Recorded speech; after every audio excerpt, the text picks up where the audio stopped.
Hello, you sussy imposter Fortnite gamers who are now entering the world of Pokemon once again, or for the very first time. I'm the bearer of bad news for anybody that hasn't seen or heard about the day one dumpster fire that is Pokemon Scarlet and Violet. Seeing is believing, so let's take a look. The opening cutscene is a complete disaster. It basically plays out like the demonic child of a PowerPoint presentation and a workplace introduction video. Now, I don't go outside much, but the last time I checked it was the year 2022, so when I drop $60 on a game, I have a reasonable expectation that there will be some voice acting. You won't find it here though, just some plain white text across the bottom of the screen. Some of the intro isn't even animated, it's literally just like somebody took a screenshot and slapped some text on it. But when things are animated and the camera is changing between shots, sometimes random ass objects get in the way. Shadows shift around, or things are out of place and quickly rearrange. Did they think we wouldn't notice this? What about the legendary Pokemon? They're so cool!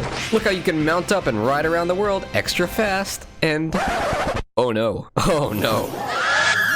Turning our attention to the Don fan in the room, the frame rate. You would think, well, it's a big world that requires the Switch to crunch a lot of numbers, so in order to prevent it from crashing or lagging, we'll just dip the frame rate of certain people or structures in the game, but it couldn't possibly be anything that would really stand out, right?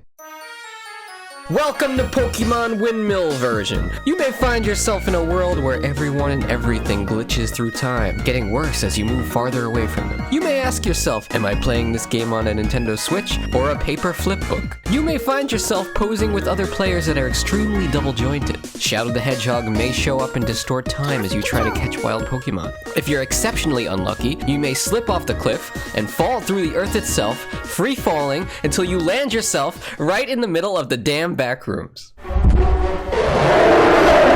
Even if you manage to find your way back to the surface, you might find things a bit different. With the sun gone from the sky, people are acting strange, to put it lightly.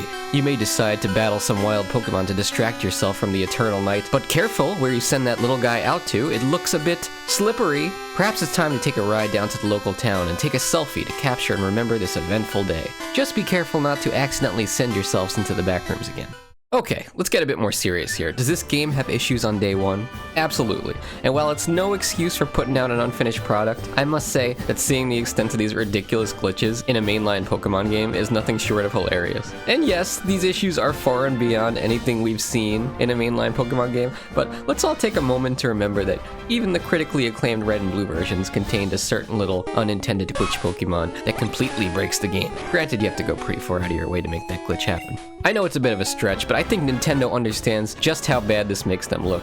I mean, I wasn't even able to add some of the glitches I saw earlier in the day because they put copyright strikes on some of the tweeted videos of ridiculous glitches because they were getting too much attention. In my opinion, the only way to save face for the Pokemon franchise is to take a page out of the Square Enix playbook. Back when they released the original Final Fantasy XIV, the game was so unpopular that Square Enix restructured it completely, and now it's critically acclaimed as one of the best MMORPGs ever made.